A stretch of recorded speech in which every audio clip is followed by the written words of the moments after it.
বোকাজানত অনুষ্ঠিত কৰা হয় কাঠফুলা খেতিৰে স্বাৱলম্বী হোৱা প্ৰশিক্ষণ। ৰাজ্যত কাঠফুলা খেতিৰ চাহিদা দিনক দিনে বৃদ্ধি পাইছে।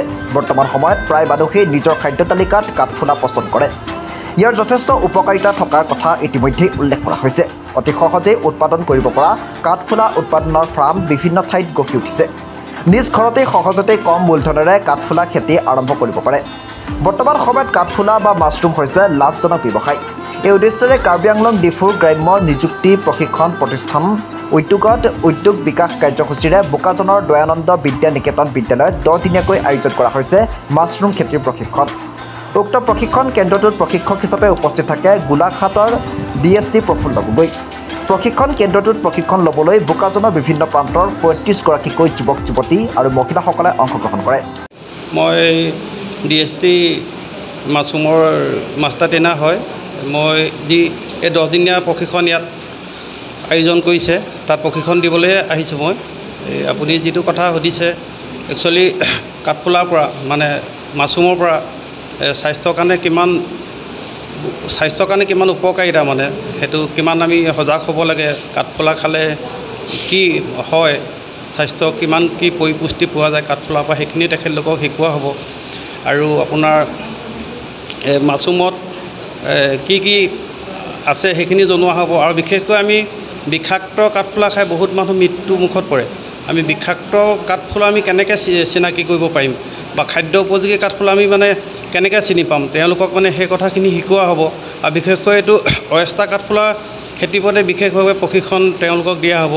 অয়েষ্টাৰ কাঠফুলা সাধাৰণতে আমাৰ ধান খেৰ ইয়াত উপলব্ধ হয়। আমি ধান খেৰতে কেনেকৈ ধান খেৰ কিমান দীঘলকৈ কাটিব লাগিব, কিমান সময়ত তিয়াব লাগিব, কি তাত মেটেৰিয়েল দিয়া হ'ব, সেই কথাখিনি তেওঁলোকক শিকোৱা হ'ব। আৰু প্ৰথম আৰম্ভণি কেনেকৈ কৰিব লাগিব, শেষ আমি মানে হাৰ্ভেষ্টিং কেনেকৈ কৰিব লাগিব সেইখিনিকে শিকোৱা হ'ব। আৰু মূলতে কথাটো হৈছে আমি খুব ঘৰৰ ভিতৰতে আমি এটা কৰিব পৰা খেতি, বহুত মাটিও আমাক দৰকাৰ নাই। আমি বোকা পানীও ফেনিকিব নালাগে, গচকিব নালাগে, মহিলাসকলেও কৰিব পাৰে। মহিলা সবলীকৰণৰ এটা উৎকৃষ্ট নিদৰ্শনেই হৈছে। ইয়াৰ পৰা যিটো আপুনি মাত্ৰ আমি 40 টকামানতে এটা টোপোলা তৈয়াৰ হয়, তাৰ পৰা আমি মানে 1.5-2 কেজিলৈকে পাব পাৰি।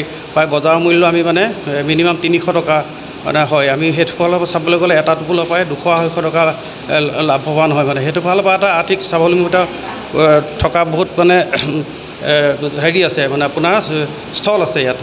সাধাৰণতে খাদ্য উপযোগী কাঠফুলা বুলি ক'লে প্ৰায় এনেইতো আমাৰ 10,000মান কাঠফুলা গোটেই পৃথিৱীত মানে আছে, কিন্তু তাৰ ভিতৰত আমি 2,000মান কাঠফুলা খাদ্য উপযোগী বুলি আমি পোৱা গৈছে। তাৰ ভিতৰত আমি মানে আমাৰ ভাৰতবৰ্ষত 5ৰ পৰা 6টা প্ৰজাতিহে মানে কাঠফুলা খেতি ইতিমধ্যে মানে হেৰি হিচাপত কৰা হৈছে। এইটো কি কয় আপোনাৰ বৈজ্ঞানিক ভিত্তি, এইটো কি কয় যিটো ভিত্তিক আছে ব্যৱসায় ভিত্তিক মানে 5-6 বিধহে কাঠফুলা খেতি মানে কৰিবলৈ সম্ভৱ হৈছে। যিসকল যুৱক যুৱতী বৰ্তমান নিবনুৱা হৈ আছে, সেইসকল যুৱক যুৱতী কেন্দ্ৰীয় চৰকাৰৰ তৰফৰ পৰা সম্পূৰ্ণ বিনামূলীয়াকৈ এই প্ৰশিক্ষণৰ জৰিয়তে ব্যৱসায় ক্ষেত্ৰখনত আগবঢ়াই যাবলৈ এই বিষয়টো নিৰ্বাচিত কৰা হয়।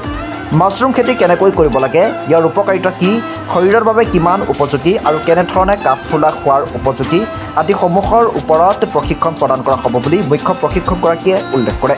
বোকাজানৰ পৰা ত্ৰিদীপ গগৈ ৰিপৰ্টাৰ লাইভ অসম। এইটো হয়, এইটো মানে চেণ্ট্ৰেল গভৰ্ণমেণ্টৰ পৰা দিয়া মানে এটা স্কিম আৰু তো তাৰ অনুসাৰে মানে আমাৰ ইয়াতে মেইনলি যোনটো মানে আনএমপ্লয়ড ইউথ বা যোনে এনেকুৱা মানুহ আছে যাৰ মানে কোৱালিফিকেশ্যন আছে হ'লেও মানে কাম নাপায় বা কাম কৰিব গ'লেও মানে দূৰ গৈ মানে কাম কৰিব লাগে। ইহঁতে ল' ইনকাম পৰা ইহঁতে না নিজে চলিব পাৰি আছে, না ঘৰতে এনেকুৱা এটা উপাৰ্জন দিব পাৰিছে এটা খৰচা এটা। তো তাৰ কাৰণে মানে আমাৰ মানে ইয়াতে গভৰ্ণমেণ্টৰ স্কিমটো ওলাইছে কি যদি আমাৰ ইয়াতে ইউথকেইটা যোনে হয় সিহঁতে যদি ইয়াৰ পৰা শিকি, যেনেকৈ আমাৰ ইয়াতে নৰ্থ ইষ্টততো নেচাৰেল ৰিচোৰ্চ কিমান বেছি আছে, সিহঁতে ইয়াৰ পৰা যদি এটা বিজনেছ এটা কৰিব পাৰে। লাইক আমাৰ এতিয়াতো আমাৰ চলি আছে যেনেকৈ মাছৰুম এটা কি কয় আপোনাৰ মানে তাতে আপোনাৰ কেপিটেলটো কম লাগে, কম কেপিটেলত এটা ভাল বিজনেছ হয়। আমাৰ ইয়াতে মাৰ্কেটো বহুত আছে ওচৰতে। তো মানে আমি ইয়াতে ট্ৰেইনিংটো দি মানে সিহঁতে যাতে অলপ এটা বিজনেছ এটা ইমান কৰিব পাৰে কি সিহঁতে মিনিমাম হ'লেও মানে এটা 5,000 to 10,000 মানে এনেকুৱা মানে মিনিমাম মান্থলি হ'বই লাগে মানে।